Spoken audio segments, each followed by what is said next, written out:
혹시 여러분 이 소리 아시는 분 계세요? 청소년 여러분, 밤이 깊었습니다. 네? 이제 집으로 돌아갈 시간이 됐습니다. 어머. 엥. 이게 저도 이 세대는 아닌데 40여 년 전에 밤 10시가 되면은 라디오에서 흘러나오던 여자 성우분의 목소리래요. 이 소리를 들으면서 컴백홈 귀가하는 그런 그 청소년들이 그렇게 많았대요. 그것 때문에 선생님 아시네, 역시. 그것 때문에 결혼하는 사람들 많아요. 아, 이것 때문에요? 그럼요. 귀가를 안 했구나, 또. 지금 가면 잡혀.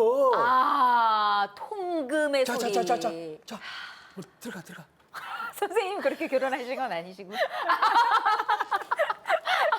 밤 10시면은 예. 라디오에서 그 멘트가 나오고 밤 12시면 거리에는 사이렌이 정확히 1분간 울렸거든요. 아. 이미 11시 30분쯤부터 막차와 택시를 잡으려는 사람들로 거리가 야단법석이에요. 맞아요. 예. 예, 자정 사이렌이 울리고 나면 그때부터는 더 난리지. 손에 방망이 쥐고 단속하는 방범대원과 귀가를 못하는 사람들과 숨바꼭질이 벌어졌군요. 내 세대는 저것도 아니에요. 맞아요. 술락군. 아, 나무. 아, 또 그런 그게 또 있었어요. 그 전에는 술락군. 골목골목 다니면서. 그래요. 그때는 진짜 통행금지를 위반해서 적발되게 되면은요, 가까운 파출소나 경찰서에서 통금 해제될 때까지 유치장 신세를 졌다고 하죠. 그리고 배우 선배님의 당시 발표했던 영시의 이별이라는 노래는 금지곡으로 지정되기도 했다고 합니다. 아, 영시가 되기 전에 네. 집에 가야지 무슨 이별이냐고. 아. 통행금지에 대한 기억 많이 있으신 것 같아요. 그런데 허정 선생님 그 술락기를 돌 때 시절에도 계셨던 그거 건가요? 진짜로 믿으세요? 참. 믿을 뻔했어요. 너무 실감나게 선생님 이게 소리를 네. 내시니까. 아, 진짜. 저는 별그대이신 선생님. 줄 알았어요. 네? 조선시대에도 사시다가 또 시간여행을 오신 줄 알았습니다. 도깨비? 네. 지금 제가 이러고 앉아있겠습니까? 그래요. 예. 네. 진짜 조선시대에는 그렇게 야간 통행 금지가 있었어요. 이렇게 딱. 네. 딱 하는 거. 예. 오. 제가 그래서 오늘은 그 흔적을 찾아서 떠나려고 하는데요. 네. 혹시 그 조선시대 때 한양에 가장 번화한 곳이 어디였는지 아시나요? 종로가 아닐까 싶은데요. 뭐 종로하면 창덕궁 있고 창경궁 있고 종묘 뭐 이런 맞아요. 역사적인 그 유산들이 많은 곳이잖아요. 그렇죠, 맞습니다. 그렇게 번화한 종로통 중에 네. 종묘 아시죠? 종묘 알죠? 예, 종묘 옆에 길이 조그맣고 굉장히 고즈넉한 길이 하나 있는데요. 그 길이 바로 예전에 술락꾼들이 그 이후에 네. 그 이후에 야경꾼이라는 것이 있었어요. 야경. 네네네. 밤에 이제 골목 진짜 골목 다니면서 호루라기 휘휘 불고. 네. 이게 이제 좋은 점도 있었어요. 도둑도 쫓아요. 아, 그래서. 맞습니다. 예, 술락꾼들 역할이 원래 궁궐에 도둑이 들거나 화재가 날까봐 경계를 하면서 다니던 곳인데요. 그래서 오늘은 제가 그 술락길을 찾아서 어떤 재미있는 역사적 흔적이 있는지 한번 보려 합니다. 야, 함께 가시죠. 재밌겠다. 네. 어이구 덥다.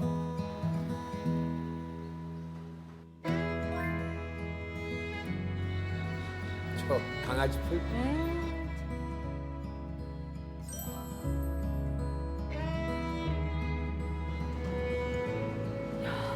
이 카페. 꽃이 너무 많네. 안녕하세요. 골목을 사랑하는 여행 작가 이동미입니다. 제가 서 있는 이곳은 종묘 앞입니다. 아주 뒤쪽으로 종묘가 보이시죠? 저는 종묘를 들어갈 건 아니고 종묘 바로 옆 술락길을 돌아보려고 합니다. 술락길은 말 그대로 술라를 돌던 길인데요. 술라는 조선시대 때 야간 순찰을 도는 것을 말합니다. 5대 궁궐이나 관청 같은 큰 기관을 밤에 지켜보면서 화재가 나거나 도적이 들 것을 경계하는 것인데요. 저는 오늘 밤은 아니지만 21세기 술락꾼이 되어서 낮에 술락길을 한번 걸어보려고 합니다.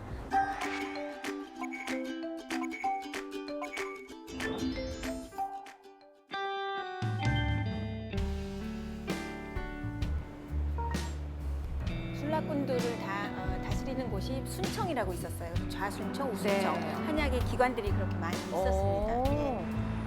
아, 아니 여기 주변을 저 참 많이 술락길이 다녔는데도 있었네. 저런 네. 술락길이 저렇게 있는지도 몰랐어요. 종묘를 바라보고 섰을 때 왼쪽으로 서술락길, 오른쪽으로 동술락길. 동술락길. 네. 아. 아 그렇게 살면서도 그 저기 앞에 그러니까요. 종묘 담장이 보이는데요. 그 담장을 따라 걷는 길이 바로 술락길입니다.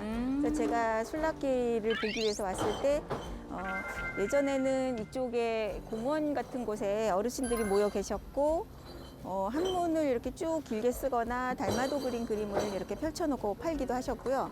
또 칡즙이나 뭐 생강차 같은 거 여행 가방에 가지고 와서 파시는 분들도 계셨어요. 반대쪽에는 그때 건물들이 거의 그대로 남아 있는데 굉장히 인상적이었던 게 수구레집이 있었어요. 예, 수구레를 제가 그때 처음 무슨 쪽 봤는데요. 아세요? 수구레. 이렇게 모퉁이를 끼고 몇 집이 있었는데 지금 보니까 바로 이 집이 이 종묘 수구레집이었는데 지금 종묘의 다른 집으로 바뀌어 있고 바뀌었군요. 네. 음료를 파는 집이 되었습니다. 그리고 그 옆에 대명식당은 상호는 그대로인데 좀 다른 것을 팔고요. 그래도 그때처럼 어르신들 와서 좀 쉬시기도 하고 얘기도 나누시는 분위기가 남아 있습니다. 예전과 거리랑 이런 구조 상호들은 많이 바뀌었지만 그래도 어르신들의 분위기는 조금 남아 있는 것 같습니다. 그렇군요. 저는 저기서 수구레를 처음 봤거든요. 예. 쫄깃쫄깃한 이런 부위를 술안주로 드시더라고요. 막걸리 한 잔이랑 이렇게.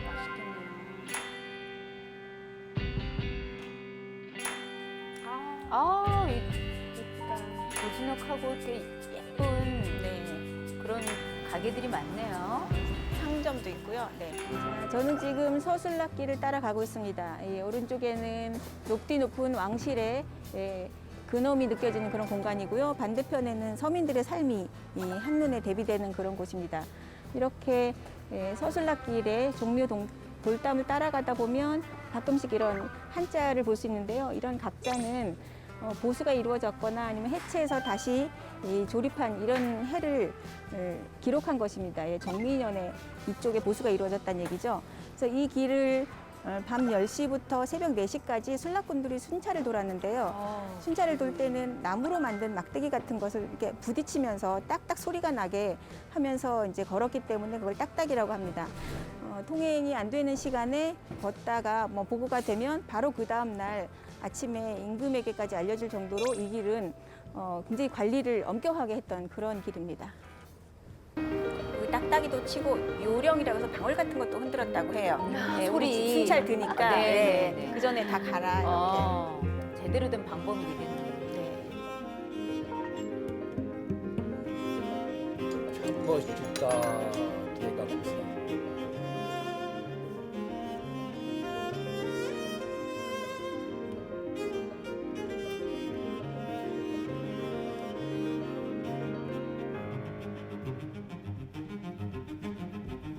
저기는 독립운동을 했던 스님, 용성 스님이 계시던 곳인데 그래서 그림이 이렇게 그려져 있어요. 네, 그 사찰에 들어간 입구에 네. 입주문 같은 곳에 그런 그림이 있어서 좀 독특하더라고요.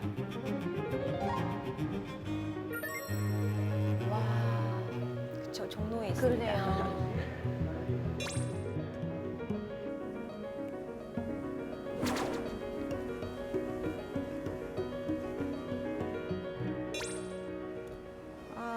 예전에는 여기 연등이 굉장히 많이 있었거든요. 파란 하늘에 이렇게 밑에서 연등 색색 빛깔의 하늘 비춰보는 게 참 예뻤는데 오늘은 연등이 없습니다. 사찰은 예전랑 비슷하고요.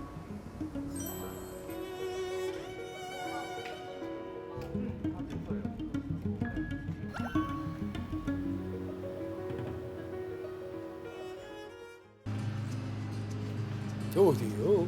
그 신라길 옆에 있는 골목들인데요. 그러니까 저기에 뭐 창경궁 이렇게 궁들이 많았잖아요. 그래서 궁과 관련된 사람들이 살던 곳이고 지금은 한옥들이 조금 남아 있기도 하고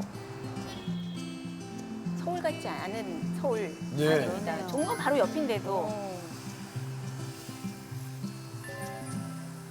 저기는 서술락길을 이렇게 걸어 나오면 이제 동술락길로 가야 되잖아요. 그런데 중간에 이렇게 도로랑 뭐 이렇게 끊겨 있는 곳입니다.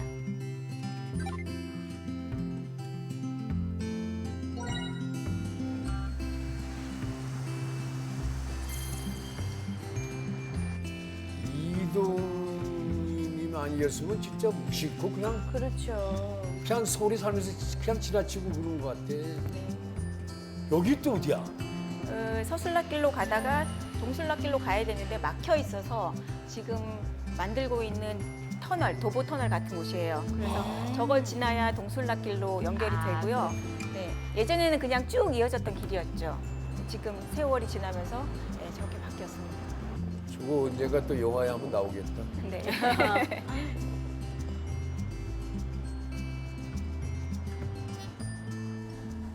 저는 방금 서술락길을 오다가 지금 뒤로 보시는 지하차도를 지나서 이제 동술락길에 접어들었는데요.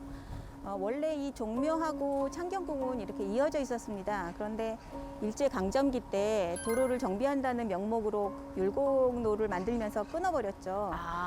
세월이 지금 지나서 종묘하고 창경궁은 위로 이제 이었고 밑으로 사람들은 지하차도를 두긴 했지만 많은 분들이 서술락길을 오다가 멈춰버립니다. 동술락길로 오는 길이 연결되지 않고 이정표도 없기 때문인데요. 다음에 다시 찾았을 때는 조금 더 자연스럽게 서술락길과 동술락길이 이어지는 동선이 정비되었으면 좋겠습니다. 그러네요. 그렇죠. 예. 저희가 매일 다니는 구간인데 저런 것들이 참 많이 있습니다. 네. 또 아픈 역사가 있었네요. 그렇죠. 예. 아, 저렇게 사람이 없어요? 동술락길은 가다가 끊어져 버리니까 사람들이 아예 안 가거나 가는군요. 모르는 거죠. 그렇죠. 예. 저 동술락길이라는 게 있는지조차 모르시는 분들이 많으시겠어요. 그렇습니다. 네. 요즘 한번 가봐야겠다. 자, 오늘 저는 종묘에서부터 시작해서 서술락길을 지나서 동술락길까지 술락길을 한 바퀴 돌아보았는데요. 서술락길하고 동술락길은 돌아본 이미지가 조금 달랐습니다. 서술락길은 담장이 온전히 보이는 형태였는데요. 그래서인지 술락길이란 이름의 식당이라든가 카페들이 있고 또 사람도 많이 보였는데요. 동술락길은 이게 보시다시피 이런 콘크리트 옹벽이 한 번 더 감싸고 있어서 성벽을 온전히 볼 수도 없고 또 너무 옹벽이 높아서 약간 근엄한 내지는 좀 친근하지 않은 그런 분위기였습니다. 그래서 그런지 사람들도 조금 적었는데요. 제가 오늘 돌아보니 서술락길, 동술락길 모두 의미가 있고 참 좋았습니다. 여러분들도 많이 알려진 서술락길을 포함해서 동술락길까지 온전히 술락길을 한번 돌아보셨으면 좋겠습니다. 이야. 가을에 걷기 딱 좋은 돌담길이죠, 시청자 여러분. 이 덕수궁 돌담길이 고급스러운 분위기의 길이라면은 술락길은 서민 정치가 물씬 풍기는 예스러움 가득한 돌담길 같은데. 네, 그러니까요. 사람도 많지 않아서 조용히 산책하기 참 네. 좋을 것 같은데요. 그런데 이 술락길이 한때는 흉물로 여겨졌었다고요. 네? 참 술락길이 우여곡절을 많이 겪었는데요. 조선시대에는 이 종묘가 신주단지, 그러니까 왕들의 신주를 모시던 곳이라 굉장히 근엄하고 위험 있고 해서 내시나 양반이나 이렇게 군과 연결된 분들이 많이 다니던 곳이었잖아요. 네. 예, 그 이후에는 일제강점기 때는 무서운 순사들이 다녀서 또 일반인들이 또 무서웠던 곳인데 한국전쟁 이후에는 관리가 되지 않으니까 뭐 강도들이나 아니면 불량배들이 때려 다니고 이런 아주 흉물스러운 우범지대가 되었었죠. 어머. 네. 예, 그러다 보니까 아예 길을 통제하고 차단해 버리기도 합니다. 낮이고 밤이고 못 다니게. 예. 예, 그래서 그 사이에 판잣집들이 또 들어와요. 전쟁 이후에. 그래서 판잣집들이 막 그 길을 술락길을 다 장악해 버리니까 이 종묘 담하고 판잣집의 담하고 1m도 안 되게. 예, 그렇게 그냥 다 술락길 자체가 없어져 버리기도 했어요. 예, 그렇게 이름만 남아 있다가 지난 지가 한 40년 정도 그리고 나서 한 1995년 정도 도로를 다시 열면서 술락길이 살아났는데요. 사실 술락길은 서울 시내 안에 굉장히 많았습니다. 궁궐도 다녀야 되고 하니까. 그런데 지금 온전하게 행정구역명으로 술락길이 남아있는 곳은 저기밖에 없어요. 그래서 굉장히 역사적으로 의미가 있는 곳입니다. 그러네요. 네. 아유, 종로를 이렇게 참 그렇게 많이 다니면서 저런 술락길을 한 번 정도 걸어보지 못했다는 게 또 부끄럽게 여겨지기도 하는데 술락길에 또 이런 아픈 속사정이 있는 줄도 오늘 처음 알았어요. 진짜네. 근데 또 되게 아이러니하고 신기하게도 지금 이 술락길 있잖아요. 이 종로가 정말 예전으로 치면 이렇게 도둑이나 강로들이 정말 탐내는 기금속 금은방 네. 보석 가게들이 정말 많잖아요. 많죠. 왜 진짜 예전에 제가 결혼할 때만 해도 결혼 예물하면은 종로 기금속 거리 이런 거거든요. 맞습니다. 네, 네. 근데 이 일대에 또 이런 보석 가게가 몰린 특별한 뭐 이유나 계기가 있었을까요? 뭐 역사적으로 굳이 올라가다 보면 여기는 궁궐도 많고 네.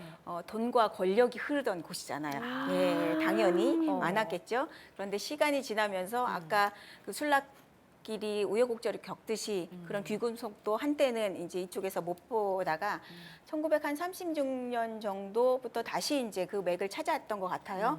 그래서 은을 다루는 뭐 인사동을 중심으로 조금씩 나오다가 한 1960년대 정도 되면 예물 시계, 네. 예지동 그 시계 골목 있잖아요.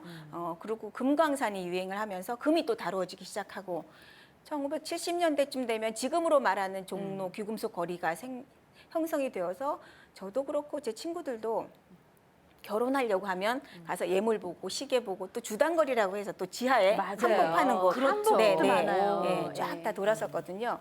그래서 한때는 대한민국에서 거래되는 귀금속 거래량의 80% 이상이 여기서 다 맞아요. 거래됐다고 하더라고요. 네. 세상에. 술락길이 그 동술락길과 서술락길로 나눠져 있잖아요. 네. 최근에는 서술락길이 K공의 거리로 네. 급부상하고 있다. 네, 네. 그 어떤가요? 맞습니다. 그래서 가보면 그 공방 같은 것이 있어서 공예하시는 분들이 금속을 망치로 땅땅땅 하는 소리들이 들려요.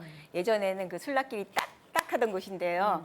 그래서 지금은 뭐 공방이 한 30개 정도 됩니다. 그래서 굉장히 다양하게 다루는데 요즘 유행하는 K-드라마, 사극 같은 데 보면 뭐 폐물, 비녀, 네네. 예, 뭐 이런 놀이개 이런 것들 여기서 만들어지고 있거든요. 아, 그래요? 예, 그래서 많은 분들이 가서 구경하는 것도 좋아하고 또 밖에 전시도 되어 있어요. 네. 그래서 많은 분들 오시니까 이 아기자기한 공방과 체험 그리고 뭐 카페나 레스토랑 같은 것들이 또 예쁘고 세련되게 만들어지기 시작을 해서 예, 저도 또 가끔 가고 사람들의 발길이 다시 또 술락길을 찾고 있습니다. 그래요. 언젠가는 술락길이 인사동 못지않는 이 서울의 명소가 되지 않을까 싶은데요.